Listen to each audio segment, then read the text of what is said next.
Hi guys and welcome to my YouTube channel, and for this episode we are going to talk about the love story part 2. Love story part 2 kasi gumawa na si Mr. Flavel ng love story part 2 niya. Ako wala pa ako nagagawa. So yun ang gagawin ko for today's video. So last video napag-usapan natin yung paano kami nagkakilala and everything. So, itong episode na ito, magsisimula siya. So, nung June 3, diba, yun yung aming first I love you moment. Yun yung araw na first time namin magsabi ng I love you sa isa't isa. And, ever since then, constant na yung communication namin. Everyday, syempre. Tapos, lagi kaming nagvi-video call. Skype pa dati yun ha. May Skype. Buhay pa yung Skype ng 2017. So, sa Skype pa kami noon, matutulog kami na naka-video kami sa Skype, ganun. Sometimes, naka-video din kami sa Facebook video. Pero most of the time, sa Skype, para kami talagang long distance relationship, pero nasa iisang lugar naman kami, Florida. Pero syempre, kasi yung almost 2 hours away yung bahay niya sa bahay ko. So nagkikita kami weekend. Weekend ang aming may date night kami. Sometimes Friday, sometimes Saturday. So lumipas ang ilang linggo. So yun na nga.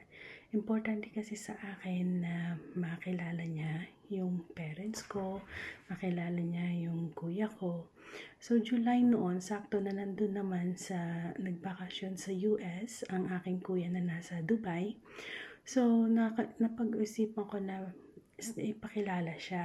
Kasi nga, meron kaming nasabi sa akin ng kuya ko one time na wala namang problema kung magkaka-boyfriend ako, pero gusto niya na pinapakilala ko naman sa kanila para formal nilang kilala and malaman nila kung seryoso yung lalaki o hindi.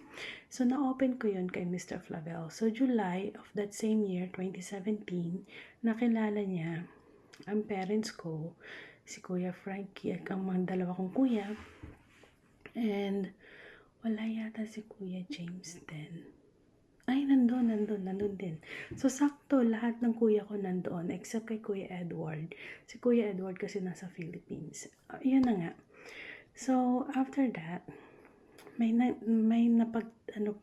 nangyari within that month of July. Pero, sa next episode ko na siya babanggitin. Anyways, so yun, lumipas ang ilang buwan, September 3. Okay, malapit na September 3, 2017, nag-propose si Mr. Flavel. Ito pa yung isa. Ito ang kanyang first, ring proposal. Ayan. Yan yung nag-propose siya na magpakasal kami. Actually, tinanong ako ni Mr. Flavel noon kung bakit, tandang-tanda ko, September 5, 2017, tinanong niya kung bakit ko siya gustong pakasalan besides the fact na love ko siya. So, sinagot ko naman siya. Sinabi ko sa kanya na saka ko na sasabihin ulit, of course. Anyways, so yun. So, pumunta kami sa clerk of court ang tawag dito ewan ko kung anong tawag sa Philippines, munisipyo lang yata ang tawag sa Philippines So pumunta kami doon para mag-inquire kami kung ano yung kailangan namin, pero dala namin yung mga documents. Ako naman kasi ID lang yung dala ko. Tapos si Mr. Flavel, of course, dala niya yung yung tawag dito, yung naturalization niya kasi nga nag-citizen siya, tapos ID niya, and dahil divorce na rin siya, so dala niya din yung divorce documents niya. Ayun. So after noon, and that was the time na Hurricane Irma sa Florida, and talagang malakas yung hurricane na yun, magsasara talaga lahat. So sinabihan kami ng deputy of clerk, sinabi na magsasara sila, hindi nila alam kung hanggang kailan sila sarado and all of that. So, sinabi niya kung gusto namin at ready naman kami at kung meron naman daw sing-sing, which the fact na nakakatawa kasi meron ding dala na rin ni Mr. Flavel yung wedding ring that day. So, ayun, we decided to take a leap of faith and we said yes, sige magpapakasal kami. Tapos may pinabasa sa amin na ganito kakapal na na para siyang family planning whatever. Ang haba nandun diniscuss tungkol sa yun nga, blended family na ang tawag ngayon, yung pag meron kang anak sa unang asawa, yung magiging step parent, lahat, it's all about family, yung librong yun. Pero ang kapal, as in, binasa ko yung iba, tas, inintindi ko yung pinaka-focal point, pinaka-importante sa akin yung nag-take note ako doon. Pero hindi take note na may notebook ha, as in sa memory ko lang talaga. Tapos, tinanong kami nung deputy clerk, sabi niya, gusto niyo sa doon lang, which is wala lang, para sa isang lang siya, isang office lang siya na ganito lang, simpleng background lang, wall lang. Or kung gusto daw namin doon sa likod kasi may puno. And sabi ko, okay, doon na lang. Lumabas kami and there, wala kaming, sa Titusville, Florida, hindi pala required na may witness. So, wala lang. Kami lang, as in kaming dalawa lang. Wala kakaalam na magpapakasal kami. And it took 1 month. Actually, not 1 month. Less than 1 month naman. Pero, yung buong September na yon, after ng kasal, okay, ito. After namin mag-say I do, nailagay na namin yung sing-sing, nag-kiss na kami and everything, umuwi siya kasi work from home siya. Tapos ako naman, dumiretso ako sa work ko kasi may work pa ako that day eh. Tapos nagulat yung mga tao sa'yo, kasi sinabihan ko sila na ikakasal ako. Tapos yung pagdating ko doon, sabi nila, akala ko ba ikakasal ka, ganyan. Kung ako yan, pupunta na ako sa ganyan, makikipag na ako, ganyan. Pero sabi ko, kailangan magtrabaho, ganun. Pero that night, naman, nagkita kami ni Mr. Flavel. We had dinner with his children. Ayan, previous children. Tapos ayun, pero hindi ko pa siya sinabi sa parents ko or any family members for that matter. And 2 weeks later, saka ako naglakas ng loob na nag-text ako kay mami. Nasa work ako nun. Sabi ko, gising pa ba kayo pagdating ko sa bahay? Siguro, depende kung anong oras ka uuwi. Sabi ko, I have something to tell you. Sabi ko gano'n, I'd like to tell you and dad.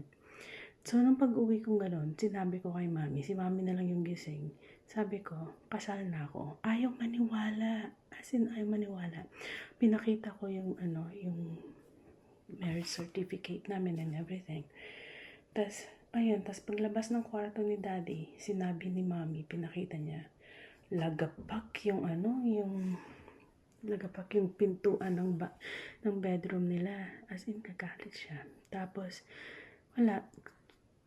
quiet lang ng buong linggo. No one mentioned it sa bahay. Tapos, sinabi ko kay daddy na lilipat na ako ng bahay. Na pupunta na ako sa bahay ni Mr. Flavel, apartment ni Mr. Flavel. Quiet pa rin siya. Tapos, mag-October na, sinabi ko kay dad, aalis na talaga ako. Nag-book na ako ng yung truck na pang-moving. Ito yung mga dadalhin ko, kung okay lang, yung kama ko, yung ganyan. Tapos, nung araw, October 7, 2017, yung araw na susunduin ako ni Mr. Flavel. Siya na yung magdadrive ng truck, ako magdadrive ako ng car ko. So, on that time, sinundo ako, tas sumama si mami ko, daddy ko, pamangkin ko.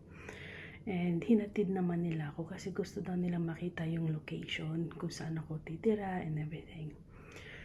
And nung pauwi na sila, bumulong lang sa akin si daddy na if this does not work out, make sure you can handle yourself. Yun ang sinabi sa akin ni daddy noon. So, ayun. So, yun. And after that, syempre, love is sweeter the second time around nga, di ba? Imamakin mo yung nag, nagka-chat kami, tas hindi kami nag-usap for how many months, tas nagkita kami, then all of a sudden, mag-boyfriend-girlfriend kami ng ilang buwan lang, tapos nag-engage kami ng ilang araw lang, tapos kasal na agad. Tapos, yun, biglang we moved in together.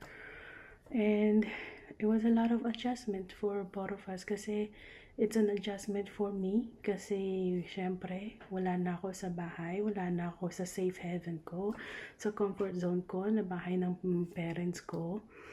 So, bagong lugar, bagong adjustment, bagong setup sa bahay. And on top of that, may yung adjustment namin, nakikilalanin na talaga namin yung isa't isa. So, yan ang aking love story part 2. Hindi ko pa napapanood ang love story part 2 ni Mr. Flavel. Parang ayoko siyang panoorin eh. Kasi alam ko umiiyak si Mr. Flavel. Mababaw lang ang luha ni Mr. Flavel. But I am very thankful kay Mr. Flavel because sa mahirap sa aming dalawa because hindi lang kami mag-a-adjust as individual pero iba yung kinalakihan niya kasi iba yung lahi niya, di ba? Iba yung culture ko, culture niya, iba yung family values niya, family values ko, iba yung tradition niya, iba yung tradition ko, iba yung paniniwala niya, iba yung paniniwala ko. So there was a lot of adjustment within that time. Pero siguro aabot tayo ng part 3 sa ating love story para mapag-usapan namin ano naman yung mga adjustment period now nakasal na kami and nasa iisang bubong na kami. So, wait for that. Thank you for watching. Please don't forget to like, share, and subscribe. Thank you.